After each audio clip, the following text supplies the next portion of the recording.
If you could not sit through Hereditary, if you were bored, if you thought it was too long, you're not going to like Never Let Go. You're going to have the same problem. I, for one, loved Hereditary, and I mostly liked this. But if you can't sit through that, you're not going to be able to sit through this. Welcome back, and once again, thank you for trusting me with your full spoiler movie reviews. That thing I do where I watch movies and then I tell you all about them. As always, I am unpaid and unsponsored. And spoilers, all the spoilers. If you don't want spoilers, you can go ahead and scroll. I won't be offended. Spoilers. Okay, here we go. This is the Halle Berry film, Never Let Go. Now, I have to admit, on a personal level with my reviews, if you give me a coherent ending that I'm happy with, you can take me on whatever kind of damn ride you want. I am here for it as long as I get an ending that makes fucking sense. But we'll talk about that. So what is Never Let Go about? So Halle Berry and her two sons live in this cabin in the middle of bubblefuck nowhere. It has no electricity. It kind of sort of has running water. Like it has like one of those pumpy well things in their house. And every day they have to go out and gather food. But they can't just go into the woods and gather food. They have to tie these ropes around their house. Well, first they have to say a prayer to the house and then wrap the rope around themselves and go out into the woods to find food. And if they don't tie the ropes around themselves and keep it tied onto them so that they're connected to this house, the evil will get them and kill them. So they were in the middle of the woods, and the brothers start fighting, and the younger boy steps on the older boy's rope, and the older boy trips, and he falls out of his rope like it comes untied or whatever, and then he's not connected to the house anymore, and everybody's freaking out because he thinks he's going to get caught by the evil. Except the boys can't see the evil. Nothing is happening. But Halle Berry comes like running and like wraps her rope around them so that nothing's going to get them, but she can see the evil. And takes him back to the house and makes him pray over the cellar door. And then the younger boy has to live in the darkness in the cellar for a while to get rid of all the evil inside of him. And apparently this is a multi-generational thing because her mother could see the evil thing, and that's how all of it started. So her parents moved up into this cabin with no electricity and no water with her. But then Halle Berry left to move to the city. That's where she met the father of her kids. And apparently that's when the evil kept coming into everybody and making them kill each other. So she moved back to the house in the middle of nowhere with her boys and her husband. She told the boys that the world had ended. And she killed her husband and her parents because the evil had gotten inside of them. The evil only she can see. And they've been living like this for years. They can't go outside without a rope. They're living on very little. Now they're going into spring, and I guess the winter was like super brutal because everything in their greenhouse like died.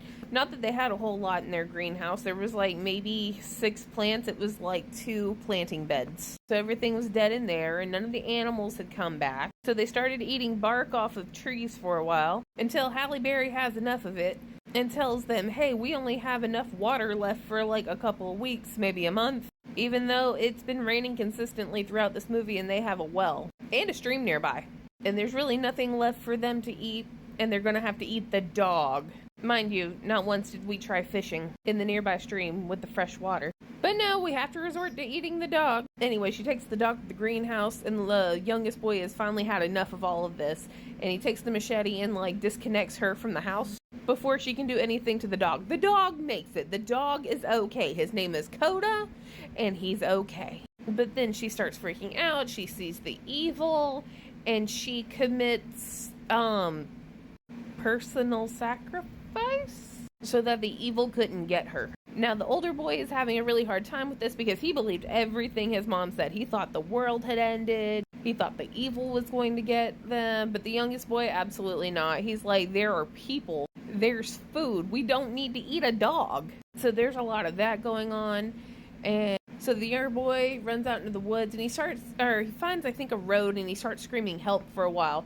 Well, this hiker finds him as he's walking back to the house, and they don't know whether or not he's the evil. Well, the older boy thinks he's the evil. The younger boy thinks he's just a person because he's offered them food. And then the older boy shoots him thinking he's the evil, but really he's just a hiker. And the younger boy steals his backpack, which is full of chili and canned peaches, because he really was a person. But then nighttime shows up, and this little girl that was the daughter of this dead hiker shows up. And she's like, where the fuck's my dad? And then it's like a whole scenario because she sees their dead mom. She takes off running in the woods. The older boy goes to chase her. And then, surprise, it's the evil. It attacked him, and now he's trying to kill his little brother. He sets the house on fire. The evil shows up as their dead mom. Well, he grabs the evil thing that's shaped like his mom and throws it into the cellar, and he hops in with it and closes the door. That way they're safe from the fire.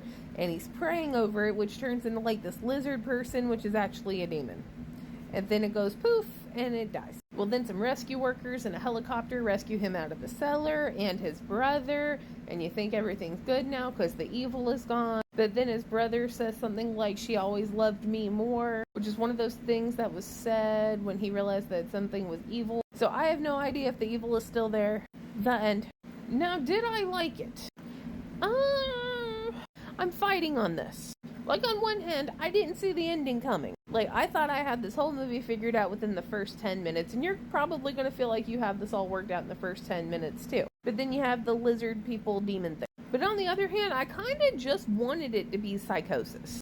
Because actual evil doesn't make sense to me in this. Because you're talking about the evil spreading throughout the world and everybody killing one another. But this particular evil takes forms of other people and specifically charges at you. So does that mean there are multiple of these things and you're trying to like minimize your interactions? Is it one thing that just makes its way through multiple people? And then like, why didn't we try fishing? If she had a crossbow, you could have bow fished. When the family decided they were moving to this house, number one, how did they find the house? Were they just like out in the middle of nowhere and found it? Was it in the family?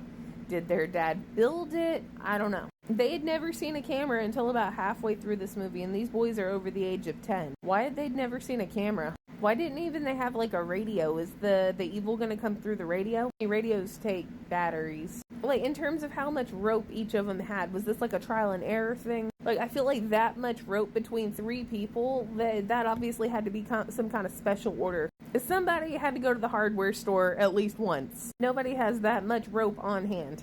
And like, if they took the time to rent a U-Haul, load up a grandfather clock, sofas, and all this other knick-knacky shit, why didn't they have time to build like a back fence and put some damn chickens and like a cow back there so they could have some livestock?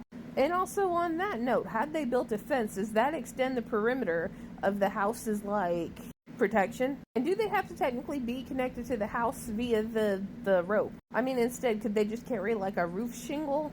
Because that's considered part of the ancient wood that's the house, and that's why the house is so protective. My best assumption is that this little lizard man demon thing is connected to the little demon from Smile and the demon from That Follows, because like there's one that takes many forms of different people and it just wants to commit murder. And that's all I got. I think I'm gonna give it like a 6 out of 10 because I didn't hate it. I don't love it. I have a lot of questions, but it's not like the worst thing I've seen this year. It is by far not the worst thing I've seen this year. I think a 6 out of 10 is solid. Also, Halle Berry was very, very good. So 6 out of 10. Okay, bye. Near, far, wherever you are, don't unhook your fucking rope or the human centipede will get you. You know, we don't even get to see the fucking human centipede thing for like maybe half a second. It's like, if you're gonna make a human centipede thing, show it to me, damn it. Not the actual one. I don't want to see that. I'll throw up.